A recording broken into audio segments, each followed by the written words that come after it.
Hello students. आज का जो हमारा टॉपिक है वो बिजनेस स्टडी में प्रिंसिपल ऑफ मैनेजमेंट है।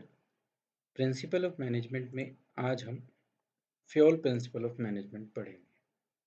फ्योल जो हैं हम सब जानते हैं कि इनको father of general principle of management कहा गया है। और इनको father of general principle of management इसलिए कहा गया है कि इन्होंने जितने भी प्रिंसिपल दिए थे वो हमारी नॉर्मली जो बिजनेस है उस पर पूरी तरह से कैसी भी टाइप का बिजनेस हो, छोटा हो बड़ा हो, ठीक है, शॉपकीपर हो कहीं हो, वो प्रिंसिपल सब पर एप्लीकेबल होते हैं। इसीलिए इनको father of the general principle of management कहा गया है। हाँ, फ्लेक्सिबिलिटी है ही क्योंकि ये रिजिड नहीं है साइंस के प्रिंसिपल की तरह, तो हम इनको चेंज कर सकते हैं according to the situation and reason. तो फ्योल जो थे उनको father of the general principle of management कहा गया है। ये थे श्री हेनरी फ्योल। ये इनके बारे में कुछ बेसिक नॉलेज है जिसके बारे में हमें पता होना चाहिए। ये फ्रेंच नेशनल थे, तो फ्रांस के थे। ये माइनिंग इंजीनियर थे, मैनेजमेंट थ्योरिस्ट थे जिनकी थ्योरी हम पढ़ रहे हैं। ये ग्रेजुएशन इन्होंने माइनिंग एकेडमी से की थी ना 1880 में। और ये उसमें पहले माइनिंग इंजीनियर के रूप में काम करे और काम करे किया इन्होंने, और बाद में उसी कंपनी के मैनेजिंग डायरेक्टर बन गए जहाँ पर ये 1888 से लेके 1918 तक रहे। इन्होंने एक बुक भी लिखी जिसको बाद में 1949 में पब्लिश किया गया इंग्लिश एडिशन के रूप में। 14 मेन इन्होंने प्रिंसिपल दिए थे which are refer to as the administrative in nature and that they have top down approach concerning top management and other managers to conduct. लेकिन मैनेजर्स को कैसे काम करना चाहिए उनके लिए इन्होंने उन 14 प्रिंसिपल को बनाया था, और इनके इसी कंट्रीब्यूशन के लिए इनको father of the general principle of management कहा गया है। अब वो जो 14 प्रिंसिपल्स हैं फ्यूल के वो कौन कौन से हैं वो हम देखेंगे एक बार, फिर उनको डीपली स्टडी करेंगे। तो फर्स्ट जो प्रिंसिपल है वो है division of work, second principle discipline, third principle authority and responsibility, fourth unity of order, fifth unity of direction, sixth subordination of individual interest to general interest, seventh remuneration of employ, eighth centralization and decentralization, ninth scalar chain, 10th order, 11th equity, 12th initiative, 13th stability of principle, personnel और 14 स्प्री D crops. ये 14 principal हैं जो Fayol ने दिए हैं जिनको हम अपने पूरे बिजनेस में एक मैनेजर इनको एप्लीकेशन कर कर इनकी सक्सेसफुल बिजनेस को चला सकता है, वो एक अच्छा मैनेजर कहला सकता है। तो हम सबसे पहले से शुरू करते हैं और एक एक करके सबका एनालिसिस करते हैं। फर्स्ट जो प्रिंसिपल है वो डिवीजन ऑफ वर्क है। तो डिवीजन ऑफ वर्क कहता है कि काम को छोटे छोटे टास्क में, जॉब में डिवाइड कर दो और फिर उसको एक ट्रेंड स्पेशलिस्ट बनाओ जिससे वो उस काम को बहुत अच्छी तरह से कर सके और उसी को उस पर्टिकुलर काम में स्पेशलाइजेशन मिल जाए।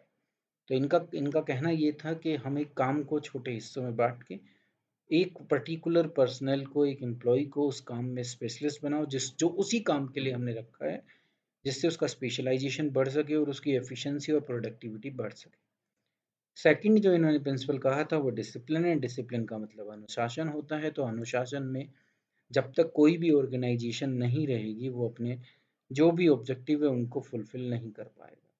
तो डिसिप्लिन का मीनिंग है obedience of to organization rules and employment agreement. जो भी रूल्स ऑर्गेनाइजेशन ने बनाए हैं उनको माने और एम्प्लॉयमेंट एग्रीमेंट में जो भी टर्म्स एंड कंडीशन लिखी थी उनको हम पूरी तरह से उनका पालन करें, which are necessary for the working of the organization. Organization ढंग से चल सके इसके लिए बहुत ज़रूरी होता है कि जो नियम हमने बनाए हैं उनको हम पालन करें। एक अच्छा मैनेजर वही होता है जो क्लियर और फेयर एग्रीमेंट बनाए। रूल्स बिल्कुल क्लियर होने चाहिए और फेयर होने चाहिए, सही होने चाहिए, किसी का भी शोषण नहीं होना चाहिए, और उनको फिर वो जुडिशियसली एप्लीकेबल करे अगर पेनल्टी की अब प्रोविजन कहीं पर ज़रूरत पेनल्टी की पड़ रही है तो ये बहुत ज़रूरी है किसी भी एक अच्छे मैनेजर के लिए। तो डिसिप्लिन सिर्फ हमें ये सिखाता है कि हमें organization rules and employment agreement को ओबीडियंट करना, मतलब उनकी ओबीडियंस करनी है हमको। एक चीज़ मैं आपको यहाँ पर ये ज़रूर बता दूँ कि जितनी भी लाइन्स मैंने यहाँ पर ली है, ये सब एनसीईआरटी से उठी हुई लाइन्स हैं, एनसीईआरटी से पिकअप की हुई हैं। और जब भी क्वेश्चन बनते हैं तो वो एनसीईआरटी के बेस पर बनते हैं। तो अगर आपने हर एक की ये जो इम्पोर्टेंट टैग लाइन्स दी हैं, अगर इनको आपने समझ लिया, पकड़ लिया और याद रह गई, तो आप किसी भी क्वेश्चन को इनके ऊपर आता है तो वो आप इजीली ट्रैक कर सकते हैं। नेक्स्ट प्रिंसिपल पर हम चलते हैं अभी, अथॉरिटी एंड रिस्पॉन्सिबिलिटी, जो थर्ड प्रिंसिपल है फ्यूल का। जैसे नाम से ही पता चलता है, अथॉरिटी का मतलब होता है अधिकार देना किसी को। जब हम किसी से काम कराते हैं तो उसके पास उस काम को करने की पावर होनी चाहिए। जिसके पास भी ये अधिकार जाएंगे उसको रिस्पॉन्सिबिलिटी भी मिलेगी। तो अथॉरिटी एंड रिस्पॉन्सिबिलिटी हमेशा एक साथ चलते हैं। तो according to Fayol, authority is the right to give order and obtain obedience. किसी को ऑर्डर देना और किसी से उस अपनी आज्ञा का पालन करवाना ही अथॉरिटी है। और रिस्पॉन्सिबिलिटी जो है वो कोरोलरी है to the authority, that's means direct result of the authority given. तो अगर आपके पास ये पावर है तो जो काम आपको दिया है वो भी आपको पूरा करना पड़ेगा, वो रिस्पॉन्सिबिलिटी कहलाती है। तो इन दोनों में ही बैलेंस होना चाहिए, अथॉरिटी और रिस्पॉन्सिबिलिटी में। अथॉरिटी किसी के पास ज़्यादा नहीं होनी चाहिए, अगर वो ज़्यादा हो जाएगी तो वो उसको अब्यूज़ करेगा, मतलब कि उसका गलत तरीके से यूज़ करेगा। और अगर ये कम होगी तो मैनेजर अपनी जो भी काम उसको दिया है, जो रिस्पॉन्सिबिलिटी उसको दी है, वो उसको पूरा नहीं कर पाएगा। तो अथॉरिटी उतनी ही होनी चाहिए जितनी की जिसके बेस पर मैं जो रिस्पॉन्सिबिलिटी मुझे दी गई है, जो टास्क मुझे दिया गया है, मैं उसको पूरा कर सकूं। तो ये बहुत ज़रूरी है किसी भी ऑर्गेनाइजेशन में। नेक्स्ट जो प्रिंसिपल आता है वो आता है हमारा unity of command. Unity of command हमें ये बताता है कि हमें ऑर्डर कहाँ से मिले। तो उसके बारे में फ्योल ने कहा कि there should be one and only one boss for every individual employ.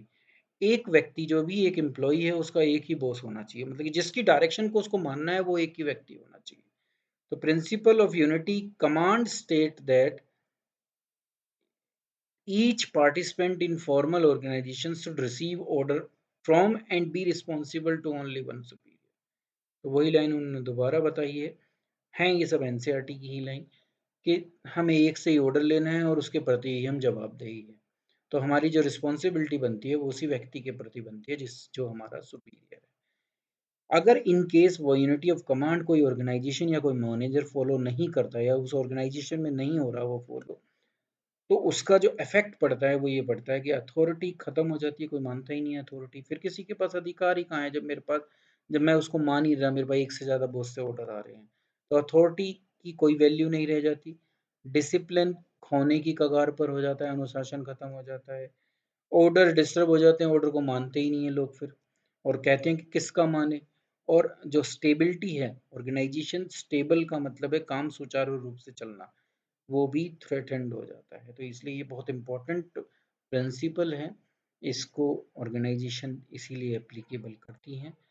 Next हमारा जो प्रिंसिपल आता है वो आता है यूनिटी ऑफ डायरेक्शन। डायरेक्शन का मतलब दिशा, तो दिशा में भी एकता होना चाहिए। कमांड में तो एकता हो गई, अब एक ही दिशा में सारी ऑर्गेनाइजेशन को चलना है, ये भी हमें देखना है।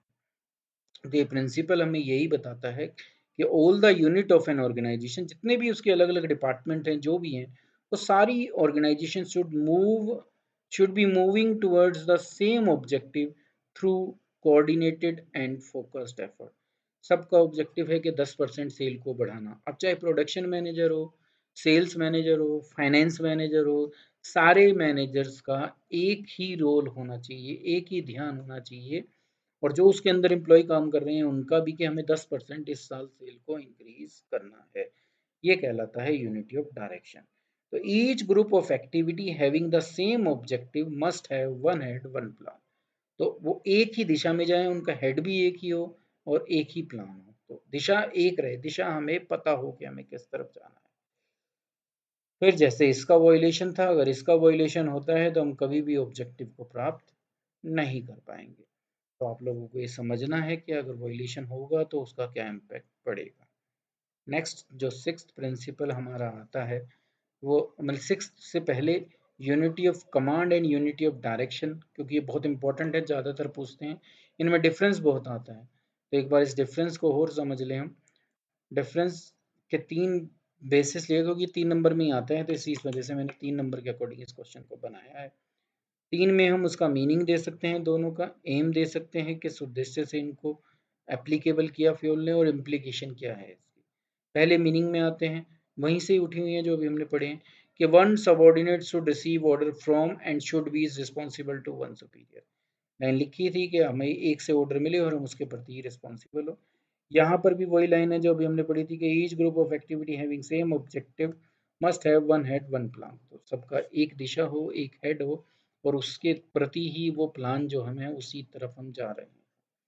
उद्देश्य, यूनिटी ऑफ कमांड का उद्देश्य ये होता है कि ड्यूअल सबऑर्डिनेशन ना हो, मतलब कि एक व्यक्ति 2 सुपीरियर के अंडर ना हो, इसको रोकना ही इसका एम है। यूनिटी ऑफ डायरेक्शन का जो एम है वो है ओवरलैपिंग ना हो एक्टिविटी, मतलब एक से ऊपर चढ़कर ना जाए दूसरी, कोई कोई छूटे ना, तो ओवरलैप नहीं होना चाहिए। नेक्स्ट है इम्प्लीकेशन। इम्प्लीकेशन का मतलब होता है लागू करना। तो किन पर लागू होता है यूनिटी ऑफ कमांड? एक एक एम्प्लॉय पर, हर एम्प्लॉय पर ये लागू होगा, individual employ. Unity of direction जो है वो पूरी ऑर्गेनाइजेशन पर एप्लीकेबल होता है, क्योंकि पूरी ऑर्गेनाइजेशन को एक दिशा में लेके चलना है। तो डायरेक्शन पूरी ऑर्गेनाइजेशन पर, कमांड एक एक एम्प्लॉय पर। नेक्स्ट अब प्रिंसिपल पर आते हैं। जो प्रिंसिपल है subordination of individual interest to general interest.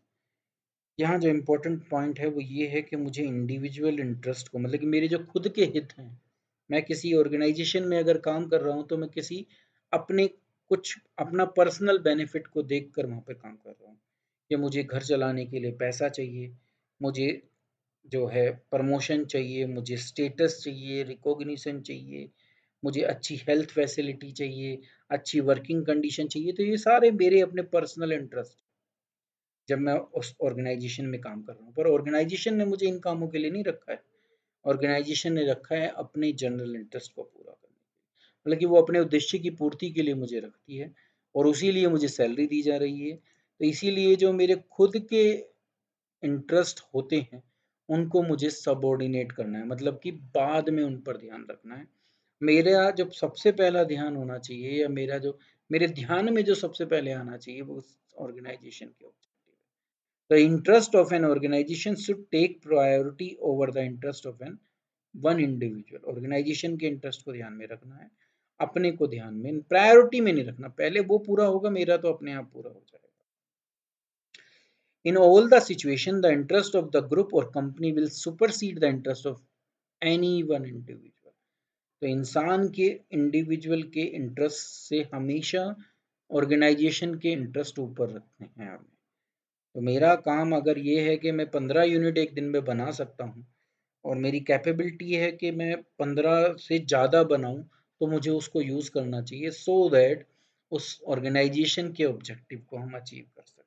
हाँ, वो अलग बात है कि जब वो ऑब्जेक्टिव अचीव होंगे तो मैं ये चाहूँगा कि मुझे प्रमोशन भी मिले, मुझे इंक्रीमेंट भी मिले, तो वो है, पर वो मुझे पहले नहीं रखने, वो आएंगे पर बाद में। पहले मैं ऑर्गेनाइजेशन के काम को पूरा करके दिखाऊँ, ऑब्जेक्टिव। नेक्स्ट जो प्रिंसिपल आता है वो आता है remuneration of employ. Remuneration fair होनी चाहिए, जस्टिफिकेबल होनी चाहिए। एम्प्लॉय को जैसा वो काम कर रहा है उसके अकॉर्डिंग उसको रेम्यूनरेशन देनी चाहिए, फ्यूल ये कहते हैं। तो इसीलिए उन्होंने लिखा कि the overall pay and compensation should be fair to both employ and the organization. Organization भी ज़्यादा पे ना करे और एम्प्लॉय भी कम हासिल ना करे, ये देखना एक मैनेजर का काम होता है। तो इसी को हम कहते हैं remuneration of employ principle. In other word, remuneration should be just and equitable, जितना वो काम कर रहे हैं उसके हिसाब से हो। और जिससे अगर ये होगा किसी ऑर्गेनाइजेशन के अंदर, तो उनके जो आपसी संबंध हैं, एटमॉस्फेयर जो है उस ऑर्गेनाइजेशन के अंदर, वो कॉनिजीनियल होगा या प्लेजेंट होगा, और रिलेशन जो होंगे वो अच्छे रहेंगे। किसके बीच में? वर्कर्स के और मैनेजमेंट के, क्योंकि दोनों खुश हैं एक दूसरे से, तो ऑब्वियसली ये फिर जो मोटिवेशन की जो जरूरत है वो ऑटोमेटिकली मिल जाता है। नेक्स्ट प्रिंसिपल पर आते हैं। जो नेक्स्ट हमारा प्रिंसिपल है वो है सेंट्रलाइजेशन एंड डिसेंट्रलाइजेशन।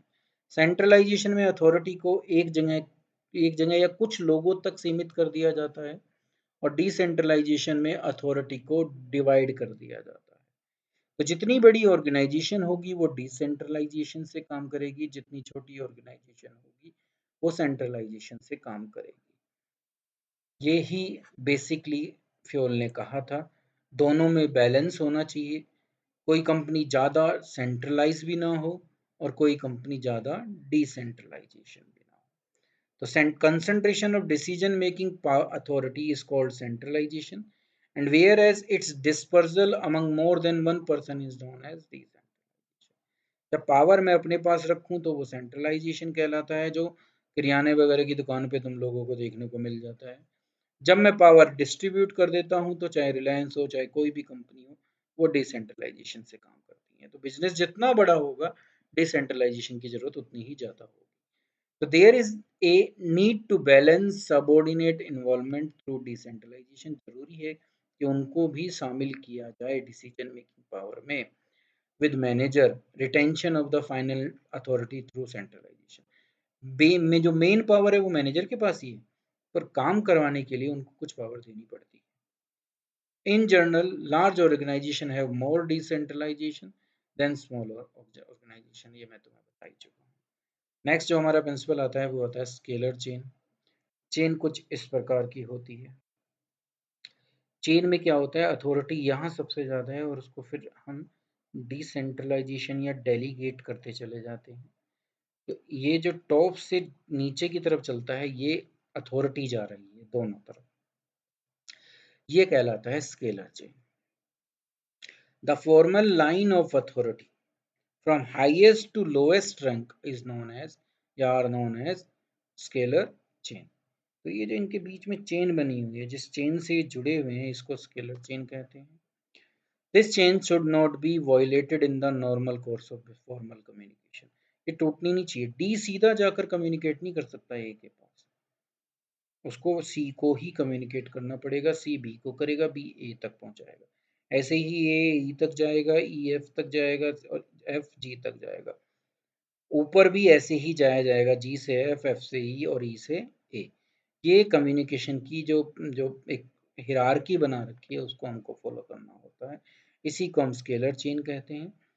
पर in case of emergency gang Planck एक चीज होती है जिसमें जो सेम लेवल पर एम्प्लॉय काम करते हैं, जैसे डी और जी, ये इन केस ऑफ इमरजेंसी जब टाइम की शॉर्टेज हो तो ये आपस में कम्युनिकेट कर सकते हैं।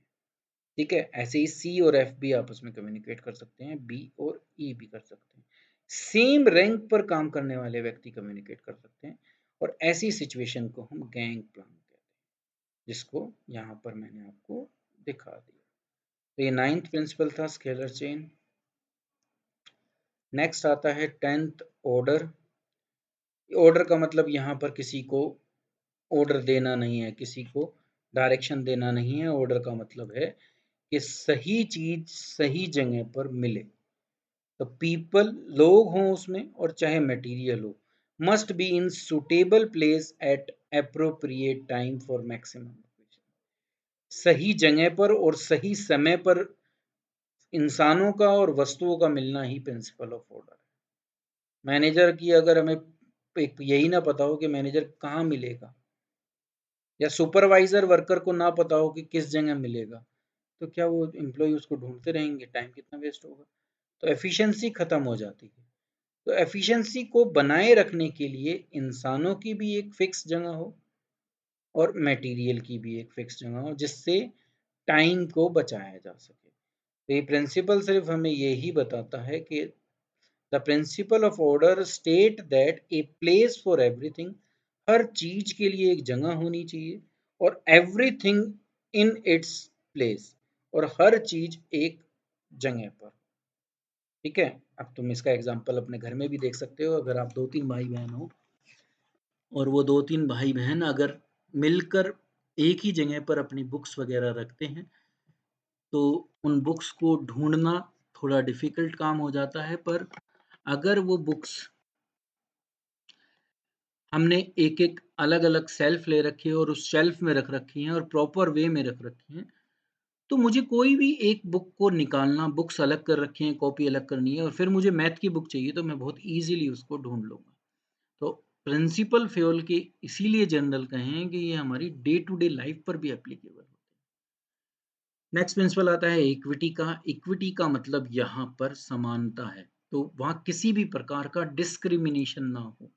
अब डिस्क्रिमिनेशन कैसा ना हो, ना कोई सेक्स का, मेल फीमेल का, रिलीजियन का, लैंग्वेज का, कास्ट का, बिलीफ का, नेशनैलिटी का, ऐसा कोई भी डिस्क्रिमिनेशन नहीं होना चाहिए, सबको बराबर समझना चाहिए। This principle emphasizes kindliness and justice in the behavior of the manager towards worker. Manager का बर्ताव सब वर्करों के प्रति एक जैसा हो, जिससे वो लॉयल बन सके और डिवोटेड बन सके। कैसा भी डिस्क्रिमिनेशन ना हो इन बेसिस पर, ये कहता है principle of equity. Next principle आता है प्रिंसिपल ऑफ इनिशिएटिव। इनिशिएटिव का मतलब पहल करना, मतलब ऐसा एटमॉस्फेयर कंपनी के अंदर होना चाहिए कि एम्प्लॉई खुद पहल कर कर बताएं कि हम ऐसा करेंगे तो इससे ये फ़ायदा हो सकता है, तो ये कहलाता है प्रिंसिपल ऑफ इनिशिएटिव। जब वो बिलोंगिंगनेस समझे कि ये जो ऑर्गेनाइजेशन है ये मेरी है, मैनेजर ऐसा एटमॉस्फेयर क्रिएट करे और वो आगे बढ़कर बताएं सजेशन, और फिर उन सजेशन को माने भी मैनेजर। तो worker should be encourage to develop and carry out their plan for improvement. उन्हें ये एनकरेज करना चाहिए, मोटिवेट करना चाहिए। Initiative means taking the first step with self motivation, अपने आप पहल करें, और it is thinking out and executing the plan, और फिर वो उसको एग्जीक्यूट भी करें अगर मैनेजर उसको अप्रूव कर देते हैं तो। नेक्स्ट जो प्रिंसिपल, क्योंकि तो फाइनल अथॉरिटी वहीं थी मैनेजर के पास, तो वो तो उन्हीं के पास है, पर हाँ अगर सजेशन अच्छे हैं तो वो वहां तक पहुंचने चाहिए, ये इनिशिएटिव कहता है। अब 13 प्रिंसिपल हमें बताता है स्टेबिलिटी ऑफ पर्सनल। तो इसमें ये कहा गया है कि employ turnover should be minimize to organizational efficiency. लोगों का छोड़कर जाना नहीं होना चाहिए किसी भी कंपनी के। इसका मतलब है कि हम एम्प्लॉय को ये विश्वास दिलाएं कि अगर आप सही काम करते रहोगे, आपकी परफॉर्मेंस अच्छी है, तो आपको यहाँ से कहीं नहीं निकाला जाएगा, आपको पूरा चांस दिया जाएगा, आप बस अपनी जो एफिशिएंसी है उसका मैक्सिमम यूज़ करें। ठीक है? और ये क्यों होना चाहिए, स्टेबल क्यों होना चाहिए? अगर बार-बार लोग छोड़कर जाएँगे, तो हम लोगों को बार-बार रिक्रूटमेंट करनी पड़ेगी, उस पर खर्चा आएगा, तो हम कहीं न कहीं मिनिमम कॉस्ट का जो हमारा एक मोटिव होता है, उससे दूर जा रहे हैं। दूसरा, मार्केट में हमारी रेपुटेशन भी गलत हो जाती है। तो they should have stability of tenure, उनका टेन्योर स्टेबल हो, उनको ये विश्वास हो। They should be given reasonable time to show result, ये बहुत ज़रूरी है। और अगर ये नहीं होता, if not given a suitable tenure, then they migrate to another organization which result into a high HRM cost. ये मैं आपको बता ही रहा था अभी कि अगर वो बार-बार छोड़कर जाते रहेंगे तो आपको कहीं न कहीं बार-बार रिक्रूटमेंट करनी पड़ेगी, इंटरव्यू लेने पड़ेंगे, तो उस पर पैसा आएगा, तो वो हमारा मिनिमम कॉस्ट के जो हमारा ऑब्जेक्टिव है उसको वॉयलेट करते हैं। अब नेक्स्ट प्रिंसिपल जो आता है वो 14th है, और वो कहता है स्प्रिट दी क्रॉप्स। यहाँ इसका मतलब ये है कि टीम स्पिरिट होनी चाहिए, टीम में यूनिटी होनी चाहिए, एक दूसरे की टांग नहीं खींचनी, ना मैनेजमेंट को ना वर्कर को, एक दूसरे के साथ मिलकर काम करना है, और ये मानना है कि ये ऑर्गेनाइजेशन हमारी है और हम मिलकर ही वो एक लेवल पा सकते हैं। अगर एक ऑर्गेनाइजेशन लेवल पाएगी जहाँ वो पहुँचना चाहती है, तो उसका बेनिफिट उसके एम्प्लॉय तक ज़रूर जाएगा। तो टीम स्पिरिट डेवलप करना इसका मेन ऑब्जेक्टिव होता है। Management should promote a team spirit of unity and harmony among employ. एक दूसरे के साथ अच्छे रिलेशन होने चाहिए, ये बहुत ज़रूरी है। ए मैनेजर शुड रिप्लेस आई, वो आई ना बोले बार-बार मैं कह रहा हूँ, मैं कह रहा हूँ, नहीं। उसे वी बताना है, मतलब उसे ये एहसास दिलाना है अपने एम्प्लॉइज़ को कि हम सब एक हैं और हम मिलकर काम कर रहे हैं। अगर हमने अपना ऑब्जेक्टिव पाया है तो हमने पाया है, मैंने नहीं पाया। तो हर कन्वर्जेशन में वो वी यूज़ करे, जिससे टीम स्पिरिट बढ़ सके, लोग मोटिवेट हो सके कि हाँ, ये मेरी कंपनी नहीं, ये मतलब इस कंपनी में मेरा भी पार्टिसिपेशन है। ठीक है? जब कभी भी कोई ये कहता है ना कि ये तो मेरी है, तो फिर मैं उससे दूर हो जाता हूँ। मुझे लगता है कि ये मैं यहाँ से बिलॉन्ग ही नहीं करता। तो मैं उस मोटिवेशन के साथ उस तरीके से कहा जब वो ये कहा जाए कि ये हम सबका है, तो फिर हम उसको बहुत अच्छे ढंग से रखने की कोशिश करते हैं। तो this will give rise to the spirit of mutual trust बढ़ता है एक-दूसरे में, बिलॉन्गिंगनेस बढ़ती है टीम मेंबर में और it will also minimize the need for using penalty लगाने की ज़रूरत ही नहीं है जब हम एक-दूसरे को अपना अब जैसे फैमिली के अंदर होता है, तो क्या फैमिली ये कभी करती है कि कोई चीज़ वेस्ट कर रही हो, कोई चीज़ तोड़ रही हो? जैसे स्कूल्स में नॉर्मली होता है। कई स्कूल्स ऐसे भी हैं जहाँ पर इवन फैन तक तोड़ दिए जाते हैं, उनकी पंखुड़ियाँ मोड़ दी जाती हैं, क्योंकि वो ये मानते हैं कि ये मेरा नहीं है। स्कूल अगर ये फ़ील करा पाए कि ये तुम्हारा ही है, तो वो नहीं हो घर के तो नहीं मोड़ते, क्योंकि घर में मेरा लगता है कि ये हमारा है, तो वो हमारे की फ़ीलिंग उनमें एम्प्लॉइज़ में लानी होती है। और अगर ये नहीं मिलेगा, टीम स्पिरिट किसी में नहीं होगा, वॉयलेशन होगा इस प्रिंसिपल का, कोऑर्डिनेशन नहीं होगा और ऑब्जेक्टिव जो है उनको अचीव करना मुश्किल हो जाएगा। तो ये 14 प्रिंसिपल थे जो फ्योल ने दिए थे। इसी के साथ जो आज का हमारा टॉपिक है वो एंड होता है। नेक्स्ट टॉपिक में बिजनेस स्टडी के हम जो दूसरे हैं प्रिंसिपल जिनके जो टेलर के प्रिंसिपल साइंटिफिक प्रिंसिपल कहलाते हैं उनको करेंगे। आशा करता हूँ कि आप लोग ईज़िली टेलर के जो जितने प्रिंसिपल्स हैं उनको समझ गए होंगे और अब आप इनके ऊपर कैसा भी क्वेश्चन आए उसको आप अटेम्प्ट कर पाएँ। इसी के साथ आज की क्लास समाप्त होती है। Thank you. मेरे चैनल को सब्सक्राइब कर दीजिएगा।